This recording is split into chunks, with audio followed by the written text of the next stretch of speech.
আজকের খুতবায় আমি নিজের উপর কঠিন এক দায়িত্ব অর্পণ করেছি। এমন একটি বিষয় নিয়ে কথা বলতে যাচ্ছি যা পরিষ্কারভাবে কিছু মানুষকে ক্ষুব্ধ করবে। শুরুতে আমি কয়েকটি মন্তব্য করতে চাই যে বিষয়ে আমি সহ সকল মুসলিমের পরিষ্কার ধারণা থাকা জরুরি এবং আমাদের নিজেদেরকে বারবার এই কথাগুলো মনে করিয়ে দেওয়া উচিত। আমরা মুসলিম হওয়ার জন্য দুঃখিত নই। আল্লাহ তার বইতে যা কিছু অবতীর্ণ করেছেন আমরা তার কোনো কিছুর জন্যই ক্ষমা চাইব না, অথবা রাসূল সাল্লাল্লাহু আলাইহি সাল্লামের সুন্নায় যা নির্দেশনা রয়েছে তার জন্য ক্ষমা চাইব না। আমরা কারো কাছে ব্যাখ্যা করার জন্য দায়বদ্ধ নই। আমাদেরকে বিব্রত বা লজ্জিত হতে হবে না। তোমাদের ধর্মগ্রন্থে অমুক অমুক কথা বলা হয়েছে, কিভাবে তুমি এটা বিশ্বাস করতে পারো? তোমাদের নবী অমুক অমুক কথা বলেছেন, কিভাবে তুমি এটা বিশ্বাস করতে পারো? তুমি কিভাবে এর সাথে একমত হতে পারো? কিছু মানুষ আমাদেরকে সর্বদা এমন পজিশনে ফেলতে চাইবে। তখন আমাদের মনে হবে এর একটা জবাব দেওয়া দরকার। কোনো সময় আমরা উত্তর জানি না। মাঝে মাঝে আমরা আমাদের রাসূল সাল্লাল্লাহু আলাইহি সাল্লাম সম্পর্কে বিভিন্ন কথা শুনে থাকবো, বা কোরআন থেকে বিভিন্ন উদ্ধৃতি তুলে এনে কেউ আপনাকে বলবে এই কথাগুলো তো খুবই বর্বর শোনায়, এই কথাগুলো হিংস্র শোনায়, এই কথাগুলো অমানবিক বা অন্যায্য শোনায়। কিভাবে তুমি এর সাথে একমত হতে পারো? তোমরা কি আসলে এমন জিনিস বিশ্বাস করো? তোমরা কি মনে করো এগুলো ঠিক আছে? প্রথমবার এমন কথা শুনলে আপনি হতচকিত হয়ে বলবেন, না, আমরা আসলে এর সাথে একমত নই। আপনি কিছুটা পেছনে সরে আসেন। তখন এটা বললে কোনো সমস্যা নেই যে আমি আসলে এই বিষয়টা ভালোভাবে বুঝি না। কিন্তু এভাবে বলা যাবে না যে কোরআন সুন্নায় যদি অমুক কথা আসলেই থেকে থাকে আমি এর সাথে একমত নই, কারণ আমরা দ্বিমত পোষণ করি না। এই বইয়ের সব কিছু, আল্লাহর অবতীর্ণ সব কিছু, আমরা যে শুধু সব কিছু বিশ্বাস করি তাই নয়। যদিও কেউ কেউ অস্বস্তি অনুভব করে, প্রথমত এরকম অস্বস্তি অনুভব করার কোনো সুযোগ নেই। সুম্মা লা ইয়াজিদু ফি আনফুসিহিম হারাজাম মিম্মা কাদাইত, তাদের অন্তরে যেন কিছুমাত্র কুণ্ঠাবোধ না থাকে তোমার যে কোনো সিদ্ধান্তের ব্যাপারে। ইসলামের অনুসারী হিসেবে আমরা এমনই। এটাই আমাদেরকে মুসলিম বানায়। আমাদের যে শুধু অস্বস্তি থাকে না তাই নয়, বরং আমরা আল্লাহর নিকট আনন্দিত তিনি যত কিছু অবতীর্ণ করেছেন তার সব কিছুর জন্য। এই বই আমাদের জন্য অস্বস্তির কারণ নয়, এই বই আমাদের জন্য আনন্দের উৎস। ফাবিযালিকা ফালিয়াফরাহু হুয়া খায়রুম মিম্মা ইয়াজমাউন, কোরআনের জন্য তারা আনন্দিত হোক। কোরআনের প্রতিটি আয়াত এটা আমার ঈমানের অংশ, আপনার ঈমানের অংশ। কোরআনের প্রতিটি আয়াতের জন্য আমরা দারুণভাবে প্রফুল্ল হওয়া উচিত, যার পরাণে আনন্দিত। এই বইয়ে বিশ্বাস স্থাপন করার কারণে আমি গর্বিত। এর প্রতিটি আয়াতের উপর আমার আত্মবিশ্বাস রয়েছে। এটা একটা সমস্যা যখন আমি আর আপনি চিন্তা করতে শুরু করি আল্লাহ কোরআনে কিছু কথা বলেছেন, জানি আমাদের সতর্ক থাকা উচিত। আমি কিভাবে এটা অন্যদের কাছে ব্যাখ্যা করব? ভাই, কোনো অমুসলিম যদি প্রশ্ন করে আমি সমস্যায় পড়ে যাব। আমরা গর্তে লুকিয়ে যাই। বিষয়টা আমার আপনার জন্য খুবই লজ্জার যে আমরা জানি না আল্লাহর বইতে কি বলা আছে। আর যখন আমরা জানি না আল্লাহর বইতে কি বলা আছে তখন আমরা তার ব্যাখ্যা করার চেষ্টা করি না। সর্বপ্রথম এই বিষয়টি আমি আপনাদের দৃষ্টিগোচর করতে চেয়েছিলাম আজকের আলোচ্য বিষয় ঝাঁপিয়ে পড়ার পূর্বে। দ্বিতীয় যে বিষয়টির প্রতি আমি আপনাদের মনোযোগ আকর্ষণ করতে চাই, এই বইটি শুধু হেদায়েতের বই নয়, এটি স্বাভাবিক মানব প্রকৃতির বই বটে, ফিতরাতের বই। আল্লাহ এই বইটি মানবজাতির উপকারার্থে নাজিল করেছেন। মূলত এমনকি জিনেরাও এই কিতাব থেকে উপকৃত হতে পারে। আর তিনি যেহেতু এই বই অবতীর্ণ করেছেন, তিনি একেবারে ভালো করেই জানেন কার কাছে এই বই পাঠানো হচ্ছে, যাদেরকে তিনি নিজেই সৃষ্টি করেছেন। আলা ইয়ালামু মান খালাক, যিনি সৃষ্টি করেছেন তিনি কি জানেন না? আল্লাহ আমাকে আপনাকে কোনো নির্দেশনা দিবেন না আমরা আসলে কে তা জানার পূর্বে। আর আমরা নিজেদের সম্পর্কে যতটুকু জানি তিনি তার চেয়েও বেশি জানেন। জানেন, কেউ কোনো উপদেশ দিলে আপনি হয়তো বলে ওঠেন উনি যদি আমার অবস্থা ভালোভাবে জানতেন তাহলে হয়তো ভিন্ন রকম উপদেশ দিতেন। কখনো কখনো আপনার খুব ব্যস্ত সময়ে আপনার বস হয়তো কিছু করতে বলে, তখন মনে মনে ভাবেন এই মুহূর্তে আমার হাতে অন্য অনেক কাজ আছে, উনি সেগুলো সম্পর্কে জানেন না। যদি উনি আমার অবস্থা পুরোপুরি জেনে ইনস্ট্রাকশন দিতেন তাহলে হয়তো তার ইচ্ছের পরিবর্তন ঘটতো, তার সাথে আমার আপোষ করার একটা সুযোগ তৈরি হতো। কেউ জানে না আপনি কিসের মধ্য দিয়ে যাচ্ছেন, জীবন কিভাবে কাটছে, পরিস্থিতি কেমন যাচ্ছে, কেমন সামর্থ্য আছে আপনার। আল্লাহর চেয়ে ভালো কেউ জানে না। আর সে আল্লাহ আপনাকে আমাকে কোরআনের এই নির্দেশনাগুলো দান করছেন। সুতরাং তিনি যথাযথভাবেই জানেন তিনি কার সাথে কথা বলছেন এবং কি বলতে হবে। এই নির্দেশনাগুলো সমগ্র মানব জাতির জন্য যথাযথ এবং নিখুঁত, এটা আমার বিশ্বাসের অংশ। আমার এভাবে চিন্তা করা যে আল্লাহ এমন কিছু বলবেন যাতে আমার নিজের কোনো উপকার নেই, এমন চিন্তা আমার বিশ্বাসের বিপরীত। আল্লাহ কখনোই আমাকে আপনাকে কিছু করতে বলবেন না যদি না তাতে আমাদের জন্য উপকার থাকে।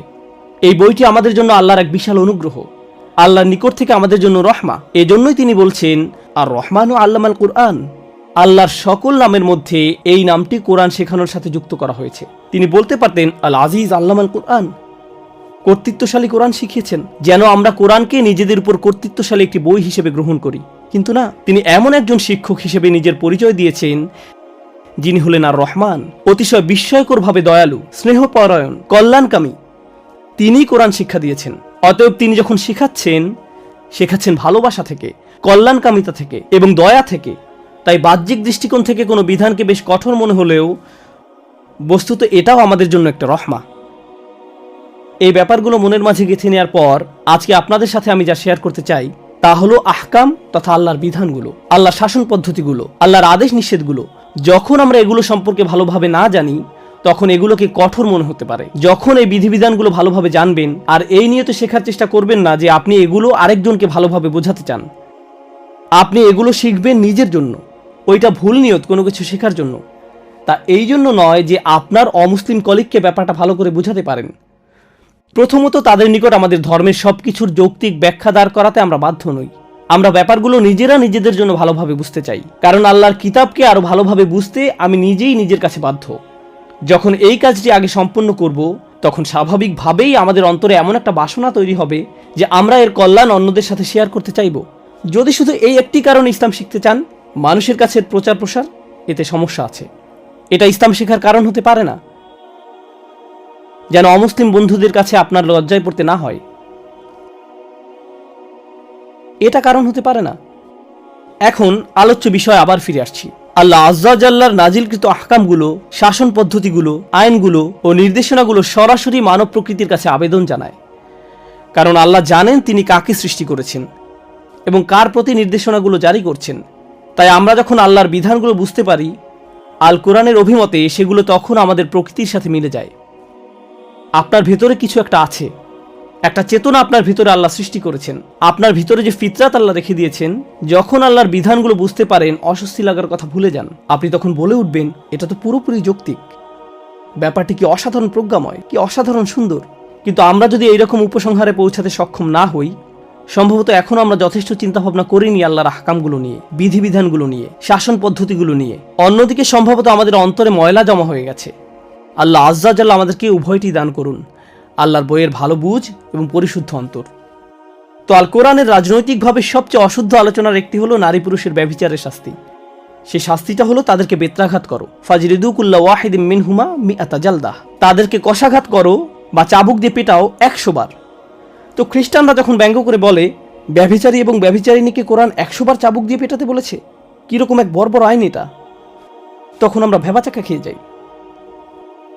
না না, এখন আসলে আধুনিক যুগ, সমাজের এই অবস্থা এখন ভিন্ন, এতে সমস্যা নেই, যুগ পাল্টে গেছে। কি, একটু থামুন। আল্লাহর এই বই কালজয়ী। আল্লাহ কি বলেছেন তা আগে ভালো করে বুঝুন, অন্যের কাছে এটা ব্যাখ্যা করার পূর্বে। ইবনে আশুর রাহিমাহুল্লাহ আজ-জানিয়া জানিয়াত শব্দদ্বয়ের উপর মন্তব্য করতে গিয়ে বলেন, যেটা আয়াতের শুরুতে এসেছে, যেহেতু এটা ইসেম বা নাউন হিসাবে ব্যবহৃত হয়েছে, এটা ইঙ্গিত করে যে এই বিধান ওই সমস্ত মানুষদের জন্য যারা সব সময় বারবার ব্যভিচার করতে থাকে। এখানে পতিতাদের সম্পর্কে বলা হয়েছে, যারা অবৈধ দেহ ব্যবসার সাথে জড়িত, এখানে তাদের সম্পর্কে বলা হয়েছে। সবার আগেকার যুগে আলেমরা এটা নিয়ে বিশদ আলোচনা করেছেন, এটা তো আর এখন অবতীর্ণ হয়নি। প্রাচীনকালে বড় বড় আলেমরা এই আয়াতের প্রসঙ্গ নিয়ে বিস্তারিত আলোচনা করেছেন, এখানে কাদের সম্পর্কে বলা হচ্ছে। আর এটা মদিনার অন্যতম একটা বড় সমস্যা ছিল রাসূলের আগমনের পূর্বে সাল্লাল্লাহু আলাইহি সাল্লাম। এখন রাসূল সাল্লাল্লাহু আলাইহি সাল্লাম মদিনাতে এসেছেন, তবুও সমস্যাটি চলতে থাকলো। তাই কোরআনকে এই শহরে আগে থেকে চলে আসা একটি সমস্যা নিয়ে মন্তব্য করতে হয়। সমস্যাটা এতটাই প্রকট ছিল যে এই অংশটা গুরুত্বপূর্ণ। আমার মনে হয় এখানে উপস্থিত সবাই জেনে থাকবেন যে 4 জন সাক্ষী উপস্থিত করা ছাড়া ব্যভিচারের শাস্তি দেওয়া যায় না। আপনারা সবাই এটা শুনে থাকবেন হয়তো, 4 জন সাক্ষী থাকতেই হবে। এখন মাথায় সামান্যতম বুদ্ধি আছে এমন যে কোনো মানুষ এটা বুঝবে যে 4 জন ব্যক্তি সামনে রেখে কেউ কখনো এমন কাজ করে না। 4 জন সাক্ষীর সামনে কেউ এ কাজ কখনো করবে না। 4 জন সাক্ষী থাকার একমাত্র সম্ভাব্য ক্ষেত্র হলো আপনি যদি রাস্তাঘাটে জনসম্মুখে এই অপকর্ম করেন। আধুনিক আইনের ভাষায় যাকে বলে জনসম্মুখে অশ্লীল কার্যকলাপ। অনেক দেশে এই ধরনের আইন রয়েছে, জনসম্মুখে অশ্লীল কার্যকলাপ প্রতিরোধী আইন রয়েছে। প্রকৃতপক্ষে এ ধরনের কিছু যদি এখনকার রাস্তায় ঘটে, টেক্সাসের আইন রয়েছে এদেরকে গ্রেফতার করার এবং শাস্তি দেওয়ার। এখানে অপকর্ম যদি বিমানে ঘটে, তখন আইন রয়েছে কয়েক বছর জেলে কাটাতে হবে। অতএব এটা ইসলাম কর্তৃক নতুন কিছু প্রবর্তন নয়। এমন নয় যে ইসলাম এটা নতুনভাবে এনেছে, আগে কেউ কখনো এমন আইনের কথা শোনেনি। বস্তুত এই পৃথিবীর সকল সভ্য জাতির জনসম্মুখে অশ্লীল কার্যকলাপ প্রতিরোধে আইন রয়েছে, তাদের আছে। আর তাই কোরআনেরও আছে, কারণ কোরআন একটি নতুন সভ্যতার উন্মেষ ঘটাতে যাচ্ছে, ইমানদারদের নিয়ে একটি নবসভ্যতার জাগরণ ঘটাতে যাচ্ছে। আর জনসম্মুখে অশ্লীল কার্যকলাপ ছোট কোনো অপরাধ নয়, কারণ এমন অপকর্ম যদি সবার সামনে রাস্তাঘাটে ঘটতে থাকে, যেখানে 4 জন ব্যক্তি পাশ দিয়ে হেঁটে যাওয়ার সময় অনায়াসে দেখতে পায়, তখন বাচ্চারা পাশ দিয়ে হেঁটে যেতে পারে, নির্দোষ শিশু কিশোররা হেঁটে যেতে পারে, যারা জীবনে কখনো এমন চিত্রের মুখোমুখি হয়নি। আর এটা মানসিকভাবে তাদের চরম ক্ষতি সাধন করতে পারে, এমন একটি ভিত্তি নষ্ট করে দিবে পারিবারিক জীবন ব্যবস্থার, যেটা একেবারে মূলে অবস্থান। এটা মানুষের মাথা নষ্ট করে দিবে। এমন কিছু যা গোপন থাকার কথা, আপনি যদি তাকে সর্বসাধারণের সামনে উন্মুক্ত করে দেন, তখন এটা মানুষকে নষ্ট করে ফেলে, তাদের চিন্তাভাবনা দূষিত করে দেয়। চলুন কিছুটা পেছনে সরে এসে একটা বিষয় বোঝার চেষ্টা করি। আমরা এমন এক কঠিন সময় বাস করছি, জেনার জন্য 4 জন সাক্ষীর কথা ভুলে যান। আপনি এখন 4 মিলিয়ন সাক্ষীও জোগাড় করতে পারবেন, কারণ পর্নোগ্রাফি ইন্ডাস্ট্রি, নোংরামের ইন্ডাস্ট্রি ব্যভিচার বিক্রি করে, বিলিয়ন বিলিয়ন ডলারের ব্যবসা করে। ইন্টারনেট মার্কেটিয়াররা বাঁশের লাঠি থেকে শুরু করে তোয়ালে পর্যন্ত যে কোনো কিছু বিক্রি করতে পারে। জানেন সবচেয়ে সফল ইন্টারনেট প্রোডাক্ট কি? পর্নোগ্রাফি ইন্ডাস্ট্রির প্রোডাক্ট। ইন্টারনেট মার্কেটিংয়ে তারাই লিডার। যদি ইন্টারনেট মার্কেটিংয়ের কোনো সেমিনারে যোগ দেন, দেখবেন ইন্ডাস্ট্রিতে সবচেয়ে সফল ব্যক্তি, নিজের বিনিয়োগ থেকে যে সবচেয়ে বেশি উপার্জন করে, সে হলো ওই ব্যক্তি যে অনলাইনে জেনা ব্যভিচার বিক্রি করে। ওরাই একেবারে সবার আগে থাকে। তো ব্যাপারটা এখন সম্পূর্ণরূপে মানুষের চোখের সামনে। আর ব্যাপারটা যখন এতটাই জনসম্মুখে বর্তমান, কল্পনা করতে পারেন কি পরিমাণ ক্ষতি সাধন করে মানুষের মন মানসিকতায় যারা এগুলো দেখে, কি পরিমাণ ক্ষতি এটা ইতিমধ্যে করে ফেলেছে। কত লক্ষ কোটি শিশুরা মানসিকভাবে ক্ষতিগ্রস্ত হয়েছে, কত কিশোর কিশোরীর মন মানসিকতা নষ্ট করে দিয়েছে এই অসভ্যতা, কত শত বিবাহ ধ্বংস হয়ে যাচ্ছে এই নোংরা চিত্রগুলো জনসম্মুখে ভেসে বেড়ানোর কারণে। এই অসভ্য চিত্রগুলো চোখের সামনে না এসে পড়াটা এখন কতটা প্রায় অসম্ভব হয়ে দাঁড়িয়েছে, যত চেষ্টাই আপনি করেন না কেন। কারণ অগণিত অর্থ ব্যয় করা হচ্ছে এটা নিশ্চিত করার জন্য যে আপনি যেন এরকম কিছু একটা দেখতে বাধ্য হন। তাই কোরআন এসে বলেছে এটা খুবই সংকটজনক এক সমস্যা, যার রয়েছে খুবই ক্ষতিকর এবং ধ্বংসাত্মক প্রভাব। মানুষের বুদ্ধিতে জট পেকে যাবে, এগুলো তাদের চিন্তা ভাবনাগুলো গুলিয়ে ফেলবে, মাথা নষ্ট করে দিবে। তাদের দ্বারা এমন সব অপরাধ সংঘটিত হবে যা এমনকি বুঝেও আসবে না। মার্কিন যুক্তরাষ্ট্রে কি পরিমাণ জঘন্য অপরাধ সংঘটিত হয় শিশুদের বিরুদ্ধে, কি পরিমাণ যৌন নির্যাতনমূলক অপরাধ সংঘটিত হয়, প্রতি মিনিট পর পর পুলিশের কাছে কি পরিমাণ রিপোর্ট আসে। এমন ধরনের অপরাধ ঘটতে থাকে যখন আপনি বারবার এসব জঘন্য চিত্রের মুখোমুখি হন। এরপর এটা সমাজের স্বাভাবিক চিত্র হয়ে দাঁড়ায়। তাই কোরআন এগিয়ে এসে বলে, না, কেউ যদি জনসম্মুখে এমন নির্লজ্জ অপরাধ করে বসে, তখন তোমাদেরকে অবশ্যই তাকে শাস্তি দিতে হবে। চলুন এখন শাস্তি নিয়ে কথা বলি। তাদেরকে হত্যা করতে বলা হয়নি, তাদেরকে চাবুক পেটা করতে বলা হয়েছে 100 বার। আর যখন 100 বার চাবুক পেটা করা হয়, আল্লাহ আজ্জা জাল্লা শুধু বলেননি চাবুক পেটা করো, এতেই সমস্যা শেষ। ইসলামী আইনবিদেরা, এই দিনের বড় বড় আলেমেরা, সাহাবারা সুদীর্ঘ আলাপ আলোচনা করতেন কিভাবে এই মানুষগুলোর সমস্যার সমাধান করা যায়। প্রসঙ্গত এই ধরনের মানুষদের শাস্তির কথা আল্লাহ শুধু কোরআনের এই এক জায়গায় বলেননি, সূরাতুন নূরের আগে আরও আয়াত এসেছে। সূরাতুন নূরের বেশ পূর্বে সূরাতুন নিসায় এসেছে, আল্লাযানি ইয়াতিয়ানিহা মিনকুম ফাআযুহুমা, আর তোমাদের মধ্যে থেকে যে 2 জন অপকর্ম করবে। কোন লোক ইসলাম গ্রহণ করলো সে সময়ের মদিনাতে, সে ইসলাম গ্রহণ করলো, বা কোনো মেয়ে ইসলাম গ্রহণ করলো, কিন্তু ইসলাম গ্রহণ করার পূর্বে তারা বয়ফ্রেন্ড গার্লফ্রেন্ড ছিল, তারা বিবাহ বন্ধনে আবদ্ধ ছিল না। বিয়ে ছাড়া যে এমন সম্পর্ক স্থাপন করা যাবে না তা তারা জানতো না, কারণ তারা মুসলিম ছিল না। এখন হঠাৎ করে তারা ইসলাম গ্রহণ করে ফেললো। শাহাদা গ্রহণ করার পর 1 রাতের মধ্যেই তারা বিশাল ধার্মিক হয়ে গেছেন। ব্যাপারটা এমন নয়, তারাও মানুষ ছিলেন, তারা ধীরে ধীরে ধার্মিক হয়ে উঠছেন। যেমন আল্লাহ নিজেই বলছেন, লাতারকাবুন্না তাবাকান আন তাবাক, তোমরা অল্প অল্প করে নিজেদের উন্নত করে তুলবে। তাই আল্লাহ এমন ধরনের দৃশ্যপটের কথা আলোচনা করেছেন। রাসূলের মাদানী জিন্দেগির একেবারে শুরুর দিকে এমনকি কোনো মুসলিমও হয়তো এ ধরনের কোনো ভুল কাজ করে ফেলতে পারে। কোনো যুবক ছেলে নফসের তাড়না বিয়ে ছাড়াই কিছু একটা করে ফেললো, সে এখনো বিয়ে করেনি, কিন্তু একটি মেয়ের সাথে সে কিছু একটা করে ফেললো। এখন এদেরকে নিয়ে কি করবেন? কোরআনের আয়াত অবতীর্ণ হলো, যা এই আয়াতগুলো দ্বারা মানসুখ হয়ে গেছে অনেক আলেমের অভিমতে। তাদের জন্য কোন ধরনের শাস্তি নির্ধারণ করা হয়েছিল? আল্লাযানি ইয়াতিয়ানিহা মিনকুম, আর তোমাদের মধ্যে থেকে যে 2 জন অপকর্ম করবে, ফাআযুহুমা, তাদেরকে শাস্তি প্রদান করো। কিভাবে শাস্তি দিতে হবে তা আল্লাহ বলেননি, তিনি শুধু বলেছেন তাদেরকে শাস্তি প্রদান করো। তো সাহাবারা এটা নিয়ে দীর্ঘ আলোচনায় লিপ্ত হতেন। ইবনে আব্বাস রাদিয়াল্লাহু তাআলা আনহু এবং কয়েকজন সাহাবা বলতেন, আল্লাহ হয়তো এখানে তাদেরকে বকাঝকা করার কথা বলছেন, তাদেরকে ডেকে এনে ধমক দিয়ে বলো কিভাবে তোমরা এমন কাজ করতে পারলে। অন্য কেউ বলতেন, আমাদের উচিত একটি লাঠি দিয়ে তাদের পায়ের নিম্নাংশে পেটানো 10 বারের মতো, তখন এটাই হবে তাদেরকে কষ্ট দেওয়া। তাদেরকে চাবুক পেটা বা কাটা ছেঁড়ার কথা কেউ কখনো চিন্তাই করেনি। উল্টো করে ঝুলিয়ে রাখা বা পাথর মারার কথাও কেউ চিন্তা করেনি। না না না, তখন এই ধরনের কোনো বিধান আসেনি। তারা যুবক বয়সের তাড়নায় একটি ভুল করে ফেলেছে, ব্যাপারটাকে সহজভাবে গ্রহণ করুন। তারা মাত্র কিছুদিন হলো ইসলাম গ্রহণ করেছে, ভুল কাজটা ঘটে গেছে, ঠিক আছে, তাদেরকে তিরস্কার করতে হবে। প্রসঙ্গত এটা কোরআনেরই বিধান, ফা ইন তাবা ওয়া আসলাহা ফা আরিদু আনহুমা।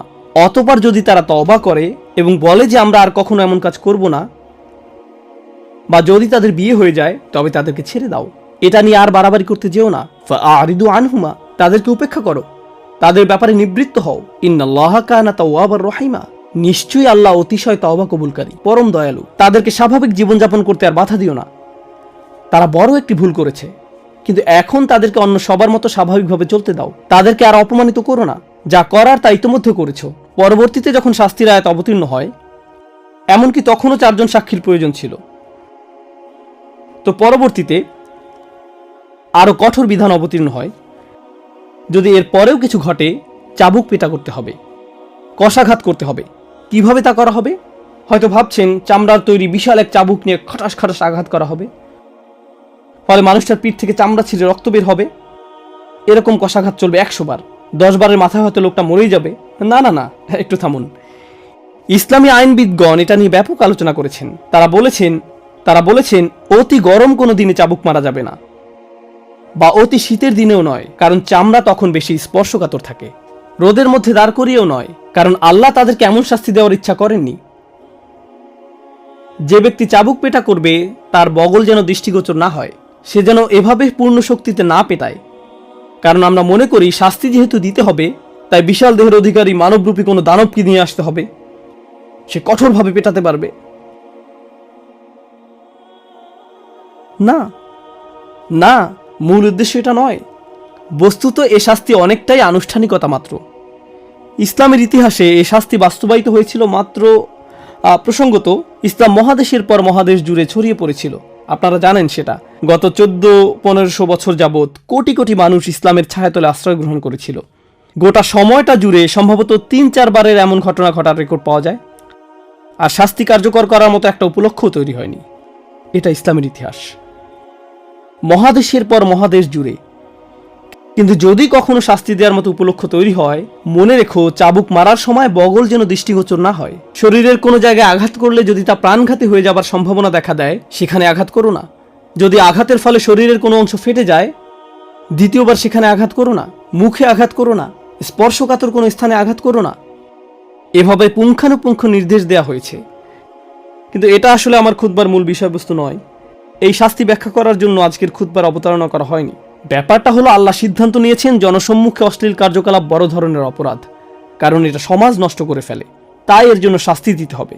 এখানে মূলনীতি হলো বিভিন্ন ধরনের পাপ রয়েছে, কিন্তু আপনি যদি এমন ধরনের পাপে নিমজ্জিত হন যা সমাজ নষ্ট করে ফেলে, তাহলে এই দুনিয়াতেই আপনাকে এর জন্য শাস্তি পেতে হবে। আপনি এমন অনেক পাপ করি যা শুধু আমাদের নিজেদের ক্ষতি করে। এতে শুধু আমরা ব্যক্তিগতভাবে ক্ষতিগ্রস্ত হই, আর এর জন্য কিয়ামতের দিন আমাদেরকে আল্লাহর নিকট জবাব দিতে হবে। আমাদের সেজন্য এই পৃথিবীতে শাস্তি দেওয়া হয় না। শরীয়ত আপনার জন্য কোনো শাস্তি নির্ধারণ করে না এই দুনিয়াতে, কারণ ক্ষতিটা শুধু আপনার নিজের বা পরিবারের মধ্যে সীমাবদ্ধ এমন কিছু। কিন্তু আপনি যখন এমন কোনো অপরাধ করেন যা অন্যদের যন্ত্রণা দেয়, অন্যদের ক্ষতি করে, সমাজ নষ্ট করে ফেলে, তখন ইসলামে এর জন্য সামাজিক শাস্তির বিধান রয়েছে। আপনার সব কাজের জন্য আল্লাহ আপনাকে শাস্তি দিতে আগ্রহী নন। আমাদের ধর্ম এমন নয়। আপনি অন্য কিছুর সাথে তালগোল পাকিয়ে ফেলছেন। এখন যদি এই ব্যাপারটা ভালোভাবে বুঝতে সক্ষম হন, তাহলে আমার আজকের খুতবার একেবারে মূল বিষয়বস্তুটা শুনুন।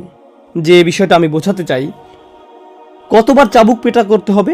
100 বার। এরপর আল্লাহ আরেকটি অপরাধের কথা উল্লেখ করেন, যা প্রায় জেনার মতোই জঘন্য, প্রায় জেনার মতোই খারাপ, কারণ সে অপরাধের জন্য 80 বার চাবুক পেটা খেতে হবে। 80 বার। ব্যবহারিক দৃষ্টিকোণ থেকে বলতে গেলে কাউকে যদি 100 বার কশাঘাত করা হয় এবং অন্য একজনকে 80 বার, এর মাঝে আসলে তেমন কোনো পার্থক্য নেই।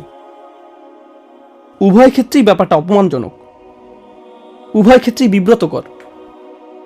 প্রসঙ্গত, আমি পূর্বের আয়াতের শেষাংশে উল্লেখ করিনি, যখন চাবুক পেটা করা হচ্ছে আল্লাহ বলেন ওয়ালিয়াশহাদ আযাবাহুমা তাইফাতুম মিনাল মুমিনিন, সবার আগে ওয়ালা তাখুযুকুম বিহিমা রাফাতুম ফি দীনিল্লাহ, আল্লাহর আইন কার্যকর করার ব্যাপারে তাদের প্রতি দয়া মায়া তোমাদেরকে যেন প্রভাবিত না করে। অন্য কথায়, এমনকি যে ব্যক্তি শাস্তি কার্যকর করে তারও খারাপ লাগে এবং বলে আমি এটা করতে চাই না। আর আল্লাহ বলছেন আমি জানি তুমি এটা করতে চাও না, কিন্তু তবু তোমাকে এটা করতে হবে। আল্লাহ তাকে কঠোর হতে বলছেন না, আল্লাহ তাকে বলছেন আমি স্বীকার করে নিচ্ছি তোমার পাপী মুসলিম ভাইয়ের জন্য তোমার দরদ রয়েছে। আমরা এই আয়াত থেকে শিখছি এমনকি যে মানুষেরা এমন জঘন্য কাজ করে জনসম্মুখে, এমনকি সেসব মুসলিম ভাই বোনদের জন্যও আমাদের মনে বেশি ভালোবাসা এবং রহমা রয়েছে, যে আমরা এমনকি তাদেরকে শাস্তিও দিতে পারি না তাদের প্রতি রহমা এবং রফা অনুভব করা ছাড়া। কিছু মানুষ মনে করে আমি যেহেতু শরিয়া প্রতিষ্ঠা করতে যাচ্ছি, চাবুক পেটা করার জন্য আমার আর তর্স হইছে না, যাকে মারবো তাকে মারার মতো মারবো, এর মানেই হলো ইকামতুল হুদুদ। কোন কোরআন অধ্যয়ন করছো তুমি? অন্যদিকে আল্লাহ আজ্জা ওয়া জাল্লা তোমার নিকট বর্ণনা করছেন তোমার মুসলিম ভাই বোনের জন্য তোমার অন্তরে ইতিমধ্যেই অনুকম্পা রয়েছে, তোমাকে এখন সেটা ভুলে কঠিন কাজটা করতে হবে, কারণ তোমার একজন মুসলিম ভাইকে শাস্তি দিতে হবে। এই কথা বলার পর তিনি আরো বলেন একদল মুমিন যেন তাদের শাস্তি প্রত্যক্ষ করে, যে কোনো ধরনের ইমানদার নয়। আর রাসিখুনা ফিল ইলমি ওয়াল ঈমান, নিজেদের বিশ্বাসে যারা অত্যন্ত মজবুত। তিনি এভাবে বলেননি আল্লাযীনা আমানু, তিনি বলেছেন মুমিনিন। সুতরাং পরিপক্ক ইমানদারদের একটি দল যেন তাদের শাস্তি প্রত্যক্ষ করে। তাহলে পরিপক্ক ইমানদারেরা তথা ইবাদতকারীরা, আধ্যাত্মিক দিক থেকে পূর্ণতা প্রাপ্তরা, বয়স্ক মানুষেরা, প্রজ্ঞাবান মানুষেরা এই শাস্তি প্রত্যক্ষ করছে। কেন কেন তাদেরকে দেখতে হবে? এটা দেখার জন্য তো যুবক ছেলেমেয়েদের নিয়ে আসা উচিত। এই যে তোমরা ভুলেও এ কাজ করতে যেও না, করলে কেমন শাস্তি পেতে হবে দেখতে পাচ্ছ তো। কিন্তু আল্লাহ এটা বলেননি, আল্লাহ বলেছেন মুমিনদের নিয়ে এসো। ইবনে কাইয়্যিম সহ বড় বড় আলেমরা এই ব্যাপারটা নিয়ে মন্তব্য করেছেন, যে কারণে মুমিনদের নিয়ে আসা উচিত, যেন মুমিনরা এই শাস্তিপ্রাপ্ত ব্যক্তির জন্য দোয়া করতে থাকেন। কারণ সে তো এখনো মৃত্যুবরণ করেনি, এখনো সে জীবিত। আল্লাহ যদি তার জন্য জাহান্নাম নির্ধারণ করে ফেলতেন তাহলে তাকে আর নিঃশ্বাস নিতে দিতেন না। যতক্ষণ পর্যন্ত তার নিঃশ্বাস চালু আছে তার জন্য তওবার দরজা খোলা আছে। তার পাপের প্রায়শ্চিত্ত তো সে দুনিয়াতেই করে ফেলছে, এখন মানুষের দোয়া তার কাজে আসতে পারে। ইয়া আল্লাহ, তাকে ধৈর্য দান করুন, তাকে তাওবা দান করুন, তার তাওবা কবুল করে নিন, সে যেন সামনের দিনগুলোতে ভালোভাবে পার করতে পারে। আখিরাতে তাকে উত্তম পরিণতি দান করুন। যারা এই শাস্তি প্রত্যক্ষ করবে তারা ঠিক এভাবে দোয়া করবে। বিদ্রুপ করা দর্শনার্থীদের কাজ নয়, তাদের কাজ এটা নয়। কোরআনের শিক্ষা এমনই। তো এটা গেল 100টি বেত্রাঘাতের বিবরণ। কিন্তু কোন অপরাধের জন্য 80টি বেত্রাঘাত? আমার শরীরে কম্পন এসে গিয়েছিল যখন এটা পড়ছিলাম। আল্লাহর কসম, আমি কেঁপে উঠেছিলাম। ওয়াল্লাযীনা ইয়ারমুনাল মুহসানাত, যারা, আমি প্রথমে একটু খারাপভাবে অনুবাদ করছি, যারা ভদ্র মেয়েদের বিরুদ্ধে অপবাদ দেয়, যারা ভালো মেয়েদের প্রতি মিথ্যা অপবাদ আরোপ করে। এটা সর্বোত্তম অনুবাদ নয়, কিন্তু আপনারা কিছুটা ধারণা পাবেন যে আয়াতটি কি নিয়ে কথা বলছে। আচ্ছা, আল্লাহ কোন ধরনের ভাষা ব্যবহার করছেন তা বলছি। আল্লাহ বলেছেন যারা কিছু নিক্ষেপ করে, ইয়ারমুনা, যারা কিছু নিক্ষেপ করে এমন নারীদের বিরুদ্ধে যারা পরিবারের নিরাপত্তা বেষ্টনীতে রক্ষিত। মুহসানাত মানে ক্যাম্পের ভেতরের নারীরা, দুর্গের ভেতরের নারীরা। আল্লাহ পরিবারকে এক ধরনের প্রতিরক্ষা হিসেবে বর্ণনা করেছেন। তাই তারা মা হোক, মেয়ে হোক, কিংবা বোন হোক, স্ত্রী হোক, তারা সবাই মুহসানাত, সবাই সুরক্ষিত। এই সমস্ত নারীরা যারা একটি পরিবারের অংশ, কেউ যদি এদের প্রতি কিছু নিক্ষেপ করে, এখন এর মানে কি? কোরআন হলো আবলাগুল কালাম। আমি আমার খুতবার আরবি অংশে যেমন বলেছিলাম, সবচেয়ে নিখুঁত বক্তব্য। আল্লাহ বলতে পারতেন আল্লাযীনা ইয়াত্তাহিমুনাল মুহসানাত বিজ্জিনা, যারা নারীদের বিরুদ্ধে ব্যভিচারের অভিযোগ আরোপ করে। আওদাহ, এটা আরো বেশি স্পষ্ট, কিন্তু তিনি এটা বলেননি। আল্লাহ আজ্জা ওয়া জাল্লা তার বক্তব্যে খুবই সুনির্দিষ্ট। মানুষ তো আর একজন নারীর কাছে গিয়ে বলবে না যে সে ব্যভিচার করেছে। তারা এভাবে কানাঘোষা করবে, ওই যে ওই মেয়েটা, আমার মনে হয় সেদিন আমি তাকে অমুক ছেলের সাথে দেখেছি। আমি জানি না তারা কি নিয়ে কথা বলেছিল। শুধু এতটুকুই, শুধু এতটুকু বললেই আপনি অপরাধী। জানেন মানুষ কি করে? সবচেয়ে জঘন্য কিছু বলার আগে আমি বলছি না যে সে, কিন্তু যখনই আপনি বলেন আমি বলছি না যে, তার মানে আপনি সবচেয়ে জঘন্য কিছু বলতে যাচ্ছেন। যদি কিছু না বলতেন কতই না ভালো হতো, কিন্তু আপনি বলছেন। আর মানুষ যখন এমনটা করে, বাজে মন্তব্য ছুড়ে দেয়, ওই যে ওই দুইটা, আমি জানি না ওদের ভিতরে কি হচ্ছে, ডাল মে কুছ কালা হ্যায়, কুছ চক্কর চল রাহা হ্যায়, কিছু একটা হচ্ছে। আমার মনে হয় আমি কিছু টেক্সট মেসেজ দেখেছি, আমি তাকে ফোনে কথা বলার সময় হাসতে দেখেছি। এই হাসার মানে কি? তারা এত কাছাকাছি দাঁড়িয়ে আছে কেন? অমুকটা কেন হচ্ছে, তমুকটা কেন হচ্ছে? শুধু এই মন্তব্যগুলো, এগুলোই যথেষ্ট ইয়ার মুন আল মুহসানাতের ভেতরে পড়ে যাওয়ার জন্য। কারণ আল্লাহ ভাষাটা খোলা রেখেছেন। আপনি হয়তো একেবারে স্পষ্টভাবে তাদের প্রতি অভিযোগ আরোপ করেননি, আপনি জাস্ট ওই দিকে কিছু কথা ছুড়ে দিয়েছেন, আর বাকিটা শয়তান এবং আপনার কল্পনার কাজ। কারণ আপনি যখন বলেন আমি কিছু বলছি না, কিন্তু ওই দুইটা, আমি জানি না, এরপর পরের জন বলবে আমি জানি না আপনি শুনছেন কিনা, কিন্তু জানেন আমি কি শুনছি? ওই দুইজন, আমার মনে হয় তারা দুইজন। এরপর ব্যাপারটা খারাপ থেকে আরো খারাপ হতে থাকে। সবাই বলছে কাউকে কিছু বলতে যেও না, কিন্তু সবাই এটা নিয়ে কথা বলছে, আর সবাই সবাইকে বলছে আর কাউকে বলবেন না। সবাই বলছে কাউকে কিছু বলতে যেও না। এরপর কি ঘটে? একটি সমগ্র পরিবারের মান মর্যাদা ধূলিসাৎ হয়ে যায়, একজন নারীর মর্যাদা ধ্বংস হয়ে যায়, যার বিরুদ্ধে আপনার কাছে কোনো প্রমাণ নেই, কিন্তু আমি তাদেরকে মার্কেটে দেখেছি। রিয়েলি? সুম্মা লাম ইয়াতি আরবাআতি শুহাদা। যদি আপনি কারো বিরুদ্ধে এমন অভিযোগ আরোপ করেন কিন্তু 4 জন সাক্ষী জোগাড় করতে পারেননি, অতঃপর তারা 4 জন সাক্ষী নিয়ে আসেনি, ইসলামী আইনবিদেরা আরো বর্ণনা করেছেন সিনেমা হলে তাদের দুজনকে একসাথে দেখার 4 জন সাক্ষী আনলে হবে না, বা শপিং মলে একসাথে ঘুরতে দেখলেও হবে না, অথবা একই দিকে যেতে দেখলেও হবে না। না না না না না, যদি 4 জন সাক্ষী তাদের চূড়ান্ত পাপ করতে না দেখে, তাদের নিজেদের চোখ দিয়ে যদি এটা তারা না দেখে থাকে, তাহলে এই অভিযোগকারীদেরকেই 80 বার চাবুক পেটা করো। মানুষের মর্যাদা নিয়ে কোনো ধরনের চিন্তাভাবনা ছাড়াই বাজে মন্তব্য করার পরিণতি কি ভয়ঙ্কর তা বোঝার চেষ্টা করুন। বিশেষ করে একজন মুসলিম নারীর মর্যাদা, এর গম্ভীরতা বোঝার চেষ্টা করুন। জনসম্মুখে জিনাকারীদের শাস্তির পাশেই আল্লাহ এদের শাস্তির কথা উল্লেখ করেছেন। আমি এই কথাটির মাধ্যমে সমাপ্তি টানছি। আমি চাই আপনারা এটি নিয়ে চিন্তা ভাবনা করুন। আল্লাহ যখন জনসম্মুখে জিনাকারীদের বা ব্যভিচারীদের কথা বর্ণনা করছেন, এর শেষে কি আল্লাহ তাদের জন্য ক্ষমার দরজা খুলে দিচ্ছেন না? আল্লাহ তাদের সম্পর্কে বলছেন যে তাদের শাস্তি দিতে হবে, কিন্তু মুমিনরা ইতিমধ্যে তাদের জন্য অন্তরে দয়া অনুভব করে। মুমিনদের একটি দল যেন এটা পর্যবেক্ষণ করে এবং তাদের জন্য দোয়া করতে পারে, এটা এখানে ইঙ্গিত। কিন্তু যখন অভিযোগকারীদের কথা আসলো, যারা অন্যদের প্রতি অভিযোগ ছুড়ে দেয়, যারা অপবাদজনক মানহানিকর মন্তব্য ছুড়ে দেয়, বা বলে যে না আমরা তো আর অভিযোগ করছি না, তারা এমন কিছু বলে না, শুধু জিজ্ঞেস করে, আর এটা একটা ভালো কৌশল, আমি তো আর কিছু বলছি না, আমি শুধু জানতে চাইছি তোমার কি মনে হয় এই দুইজনের মধ্যে কিছু একটা ঘটে চলছে? শুধু এইটুকুই। প্রশ্ন করাটাও ছুড়ে দেওয়ার পর্যায়ে পড়ে যায় যখন শুধু এতটুকুন করেন। আল্লাহ এই মানুষদের সম্পর্কে কি বলেছেন? শুধু চাবুক পেটা নয়, তিনি আরো বলেন ওয়ালা তাকবালু লাহুম শাহাদাতান আবাদা, তোমরা আর কখনোই তাদের সাক্ষ্য গ্রহণ করো না।